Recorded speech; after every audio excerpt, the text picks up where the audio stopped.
this next video, I would say if you're easily triggered, please don't watch it. This video definitely needs a trigger warning because of its content.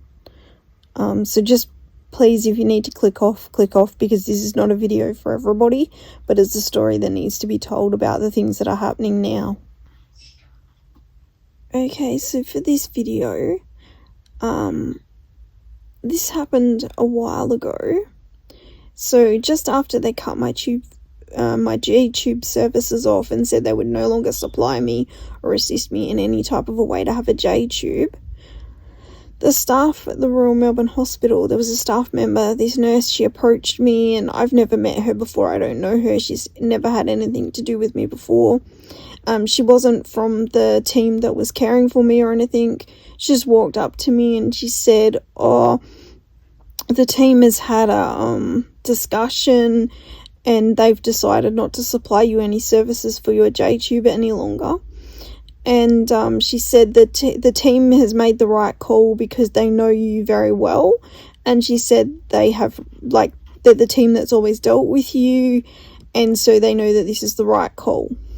And I'm deeply offended by not just one staff member, but multiple staff members coming up and saying to me that the gastroenterology team at the Royal Melbourne Hospital, they know you so well, they know all your wishes and your medical needs, and that you're that they understand your medical condition, they know you well. I'd like to clarify that, number one, nobody on the gastroenterology team at the Royal Melbourne Hospital knows me well. None of you do. Not on a personal level, not on a clinical level, on no level at all, and I'm deeply offended by that. Absolutely deeply offended by that. Especially when I find that you don't know me personally, you've never discussed anything personal with me in any type of a way. There was one doctor that might have discussed some personal issues, but really didn't get to the root of it because I didn't want to discuss anything with him. Because you don't walk up on me and want to know all my life's business. That's not how this works. I'm a private kind of a person and I want to keep my opinions to myself and one thing and another. So you get nothing. The second thing is you do not know everything about my medical condition, and the reason I'll tell you that is because you misquoted the world expert on fibrosing or ossification or progressiva. Not only did you misquote him, you also claimed quotes that he never ever said. Ever. You know how I know that? Because I got a hold of the paper that he actually wrote, and it never says any of the claims that you used to withdraw my J-tube from me for. Never makes any of those claims. When I contacted the world expert of fibrosing or ossification or progressiva in America, he doesn't even know who you people are. When he tried to contact you to fix that issue and to get me the care that I needed, the Royal Melbourne Hospital never responded, much less anyone from gastroenterology, because they knew if they did, the opinions would go contrary to the withdrawal of my J-tube, and that then they would be liable for any injuries, accidents, or anything like that as a result. But I am so highly offended, Professor Hebard, at your entire team for suggesting you know me in any type of a way. You do not know me personally. You do not know my medical condition at all. Nobody on the team does. And that's absolutely clear. You say you're working in line with my wishes. My wishes were to have a J-tube, and I told you that multiple times. Do you understand that?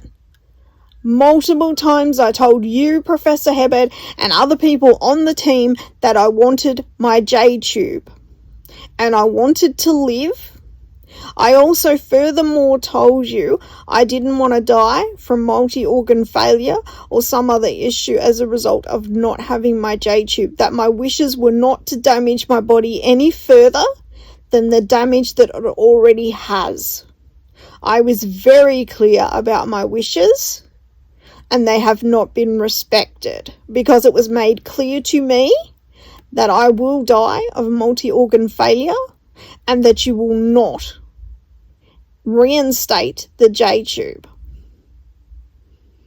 and that I should probably be looking at, well, my options were either death via assisted dying or death via multi-organ failure, but the reinstatement of my J-tube was not going to occur because you think, along with your colleagues, that you're operating under my, because you know me well, you know my condition, and you know my wishes. You don't know them.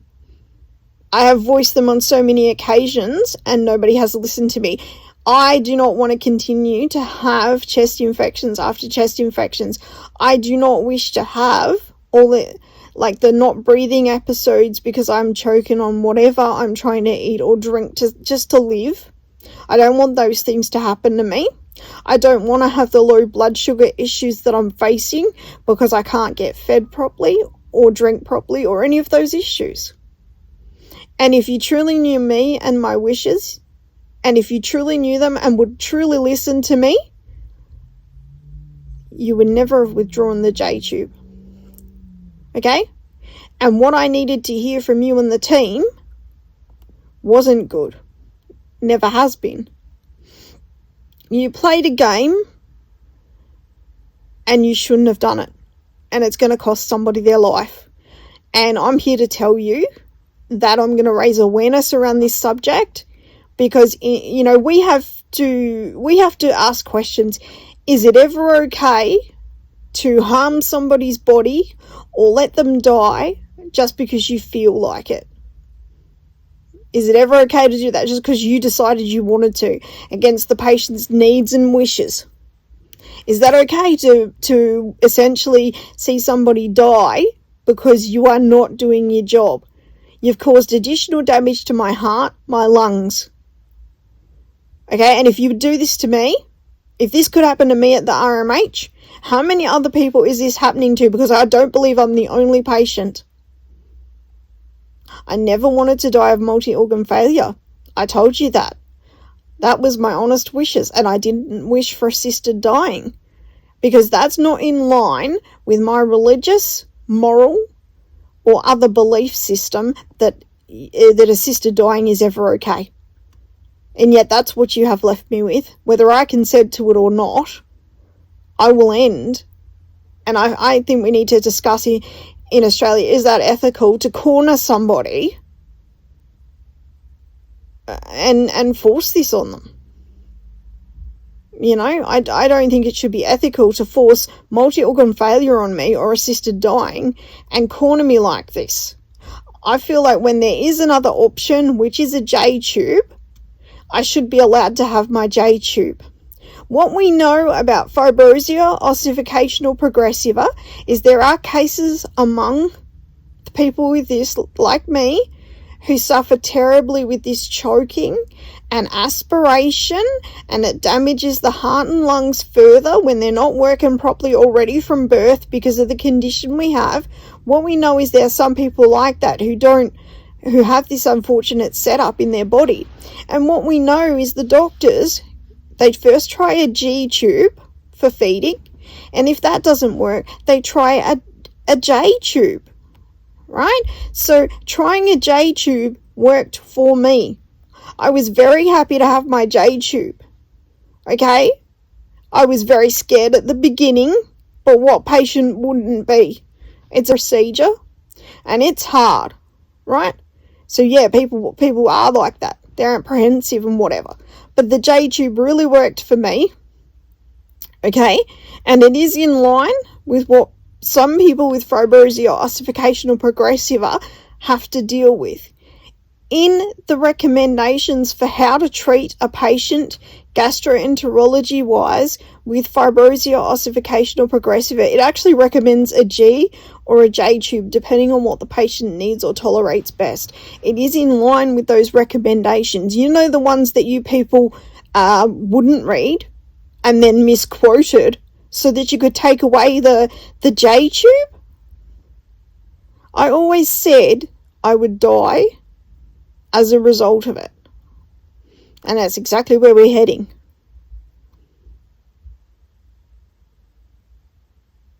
Look at my white lips. you know? And because I live in a country area, there's no other hospital close by or handy that can overturn the decision or treat me because of what you people did. You know, what patient is going to come to you who wants to live like I wanted to live and wants to die of multi-organ failure or some other horrendous thing because of what you people at the Royal Melbourne Hospital did? It's unforgivable, and you need to come. People need to be warned, because maybe people will reconsider. If I knew you were going to corner me and give me two options, multi-organ failure death, which is horrendous and painful, or assisted dying, if I knew I was going to be cornered by you people like that, I would never have gone to the Royal Melbourne in the first place. And it's just so unfortunate that I actually thought you had a decent reputation, that I thought you were a wonderful hospital. I even went there. And the other thing I might add too is, when you're very sick and you're starting to,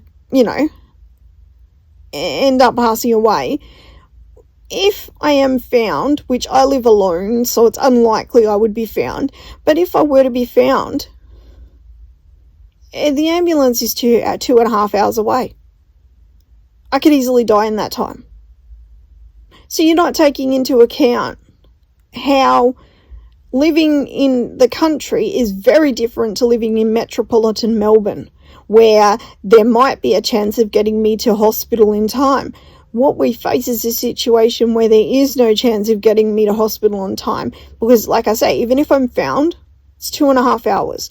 The closest hospital, even if I went there, there's no doctor trained in this who can actually deal with it.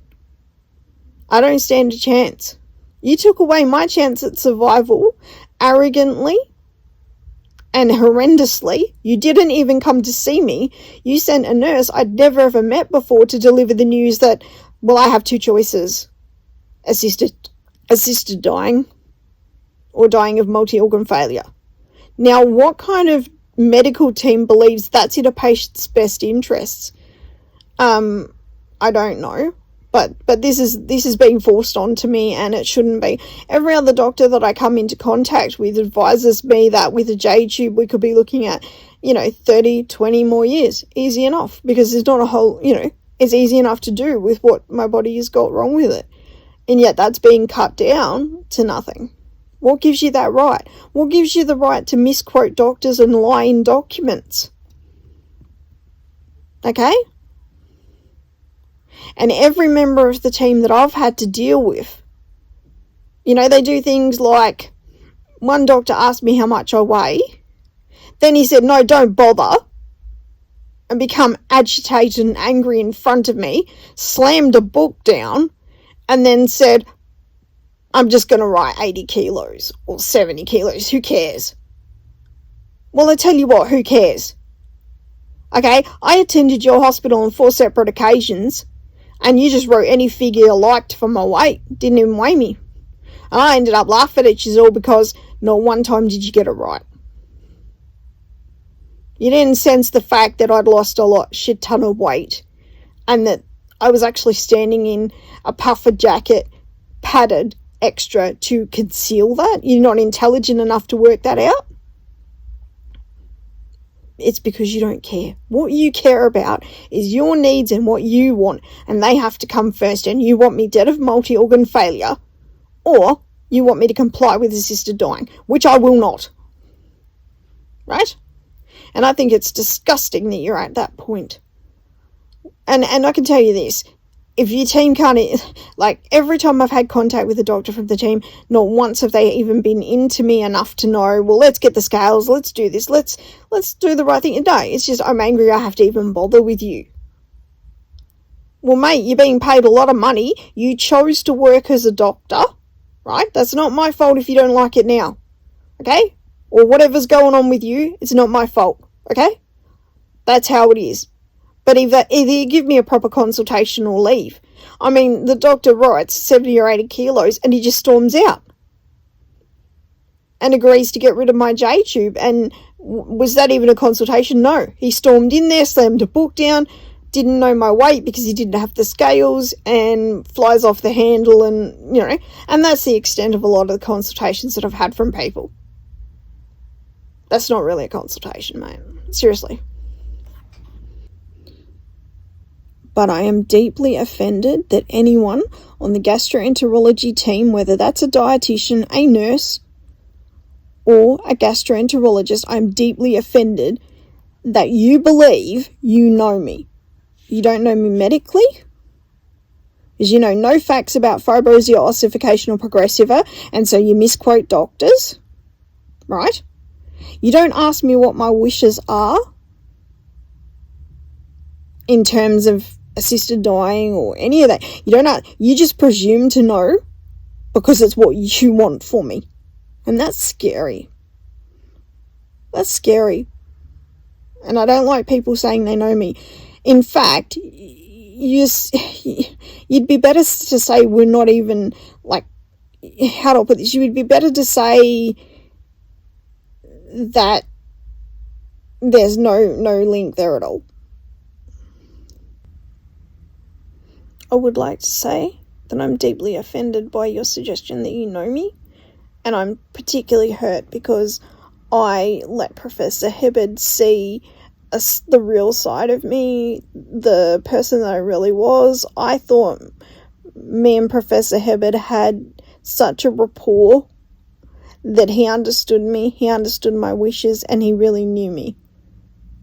But when you say you know me and you're acting against my best interests and wishes and my safety, then I know that you were fake. You were definitely fake. Professor Hibbard, what you did, on top of the earlier abuse, has had such a profound effect on me.